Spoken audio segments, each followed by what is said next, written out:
What's going on, guys? Welcome back to the Beyond the Backboard Podcast, another special episode of 2 Minute Drill. My name's Omar. Next to me is the lovely co-host, Maxwell. And today, it is just me and Max, as you can tell. Jay and Max Earl. and I. Max and I. Oh, fuck you. Fuck you. All right? Jay and Earl and I here. But they'll be back next week. Jay and I. Celebrating Jay his and I. birthday, and Earl is unfortunately sick. There you go. But they'll be back next week. Today, it works out, because we were going to talk about our favorite team, the New York Knicks, today. So we can have a Knicks day with the Lakers and the Bulls and the Magic fan out. So, Omar, why don't you start us off? Because I know how much you like to talk about the Knicks. I guess I'll start off. The news broke yesterday that the Knicks were signing Landry Shamet, and that happened on Thursday, and then on Friday the news broke the Knicks are signing Malcolm Brogdon. So a couple signings within 24 hours for the New York Knicks. Omar, your 2 minutes starts now. All right, cool. So, I think it's a good signing. So what I heard from Ian Beckley was the fact that the 1-year deal that Malcolm Brogdon received was non-guaranteed. So essentially he is competing for a spot with Landry Shamet and Garrison Matthews, which apparently, if you didn't know, Garrison Matthews is apparently on a 10-day. It also happened. Yeah. But I think it's okay, right? New York needs to bolster their bench somehow, and we need some guard depth. And honestly, I feel like we need some center depth, but that's a conversation for another day. At this moment in time, I do like the signing of Malcolm Brogdon. I really think it brings some veteran leadership. No, we do not want Hayes. It brings some veteran leadership to a squad that kind of needs the connection and camaraderie, because I feel like there was a lot of miscommunications last year during the playoffs, during mid games. And I really feel like Malcolm Brogdon has always been a glue guy to any squad that he's been a part of. So Malcolm Brogdon is a real hooper, and he's a real baller. And I would not mind him backing up JB and taking at least 10, 15 minutes off his plate personally, because 35 minutes, 40 minutes a game. I know Mike Brown sometimes did that, but I think with the roster that he currently has, he doesn't need to. There's so many reasons for us to just run a 10-man lineup and just go ball. Like Jalen, Mikhail, OG, and then you have Cat and Mitchell Robinson starting. You got Brogdon coming off the bench with McBride, Clarkson, Yabusele, Huck Porty, Josh Hart, and that ends my 2 minutes there. 2 minutes for you. Start now. All right, so for my 2 minutes, I wasn't super surprised that the Knicks re-signed Landry Shamet. I feel like this has been coming for a little while. I know there were rumors about Ben Simmons, but I always felt like, at least me personally, that Landry Shamet was the more likely option. Mm-hmm. Him being kind of the incumbent, having a couple of good playoff games, especially in the Indiana series. I think when he got some minutes and an opportunity, he made the most of them. So I had a feeling, I think a similar thing happened with the Knicks last year with Precious Achiuwa, where he had a good playoff run. And the team kind of waited pretty far into the offseason to re-sign him, but they did re-sign him eventually and get him on a pretty cheap deal. So I think that's kind of what's happened here with Shamet. So he's got another year to prove it, see if he can, extend his NBA career.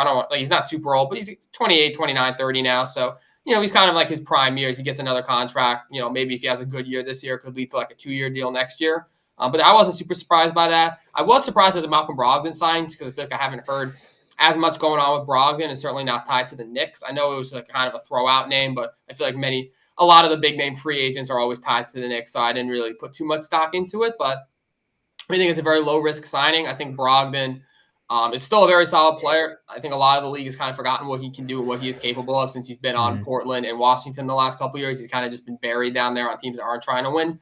Now that he is on a team that's trying to win, I think he can show a little bit more of his value. We'll see how many minutes he gets. It wouldn't shock me if he coaches DMP at the start of the year, at least in favor of Deuce McBride and Jordan Clarkson off the bench. It wouldn't shock me. But I think, if he does get the minutes, I think he'll do a solid job. Like Omar said, he's always just kind of like a very solid veteran presence. A point guard who can score the ball, but I think also he's not like a great playmaker, but I feel like he is a good like facilitator. Like he'll get people involved. He's not like he's not going to get people open off passes a ton. I don't think he averages a crazy amount high of assists, but he's not a ball hog. Like, he's someone who kind of fits his role, knows what he's doing, kind of in like a Mike Conley conversation of like, he's not an elite passer, but not someone who's going to hog the ball like a score first point guard either. Yeah. So a little bit taller of a guard, good versatility there. Yeah, we got to end it off there, but all right. Yeah, but I kind of completely agree with you, right? But I also feel like he's a lot better of a ball handler than even Deuce McBride or Jordan Clarkson. I really feel agree like with that. I'm not disagreeing with that. So in this situation, what I would feel like is more beneficiary is to probably have Deuce McBride at the 2 and have Jordan Clarkson at the 3. And what you said about Malcolm Brogdon being buried within bad teams, I feel like the same goes for Jordan Clarkson. I really feel like when he was competing for stuff outside of where he was now in Utah, is like he was playing pretty well, averaging well. The 1 year where he really had a chance to win a championship was when he was on the 2018 Cavs, and he averaged 4 points a game for them. So, now, I mean, again, he hasn't really been on many competitive situations, but like the competitive ones he has been in, he didn't do good. How old is he though? Right? He's 33 right now, or 32. He's. I want to say he's a little younger than that. No, I think he's 32 or 33. Pretty sure he might be 33 by now. He is 33. You were right. Huh. Yeah, so he's been around, again, mostly not great teams. You know, the bad Lakers, post-Kobe, bad Lakers. The Jazz, last couple years, Donovan Mitchell. He's been in the league for how long? He's been in the league for 11 years, I want to say. 11, 12 years. So he's been around. I'll be totally honest. If I'm the coach of the New York Knicks, he's been in the league for 10 years. And he hasn't done a whole lot of winning in those 10 years. He honestly, I was wrong. We were both wrong. He actually averaged the most amount of points he could in Utah, which is 20.8 on 40%. Well, yeah, but again, when they're not they're not winning though. That's the thing. Like, yeah, he can put 20 points up on a bad team, but so could Jeremy Grant. And do we still talk about him playing basketball? No. So if I was an NBA coach, I would prioritize Brogdon over Clarkson. I do agree with Omar that I think Brogdon is a better backup point guard, I think, than Deuce McBride could be. I think Deuce McBride at the 2, even though he's a little undersized, would be more beneficial. Even the 3, because he can guard that 3 pretty well. Guard.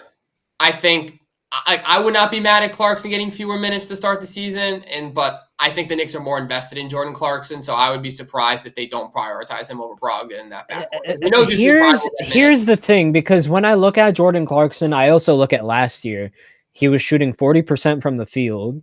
That's not good. It's not great. That's what I'm trying to say. It's not great. You're not. That's like, no. 40% from the field is like lower echelon of the league. You should be just above average, but it's fine. It's just above average, or just below average, I should say. But that's not the lower echelon of the league. Calm down a little bit. But I'm still looking at. But what I will say, he's probably in the lower echelon at 3-point percentage. Is probably what they were looking for when they picked up Malcolm Brogdon too.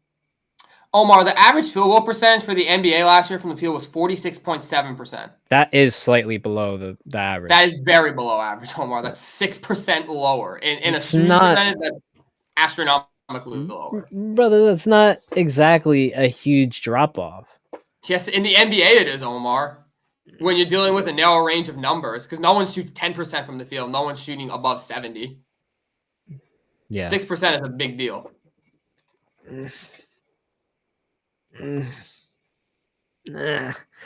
I really don't feel that way, especially when we have people shooting 30% and sometimes even worse than that. Who? I feel like we have people shoot in this league shooting 30 or less percent. Not maybe in a game. Not on a season. Your season average. No one's season average is below 30% from the field. I mean, unless you're like, oh, you played 2 games and you shot 8 times. Like, no. Objectively, Omar, 40% is bad from the field. Again, from the field. Yeah. It is bad from the field. And what was his 3-point percentage? I think his 3-point percentage was even lower. It was 36.2. Well, okay, that's in line with the league average. See, the league average last year was 36, so he's a league average 3-point shooter, but not very efficient overall from the field. So I would personally put my trust in Brogdon, but it's good to have, if nothing else. I'm sure Clarkson will get more minutes. If nothing else, it's good to have a Jordan Clarkson insurance. It's always good to have a guy like Malcolm Brogdon on your team. Never going to hurt. Good locker room guy, solid veteran. Again, I don't think he's going to try and do too much. I'm worried about Clarkson doing too much. I'm not worried about Brogdon doing too much. I can get behind that, but the only thing is I feel like we can have some people to not hide it per se, but to kind of like make up for it in like some regard. It's very hard when you're talking about Jordan Clarkson because he is kind of like all over the place. You don't really know what he's gonna do next in terms of like his next basket. I don't like players like that. I don't either personally, but I do like the idea of Jordan Clarkson on our team. I really do think. I think a lot of people like the idea of Jordan Clarkson more than actually Jordan Clarkson. But maybe that might just be my take. Either way, I think you're right. You're right. That's the point I was trying to make. It's like Jordan Clarkson is not.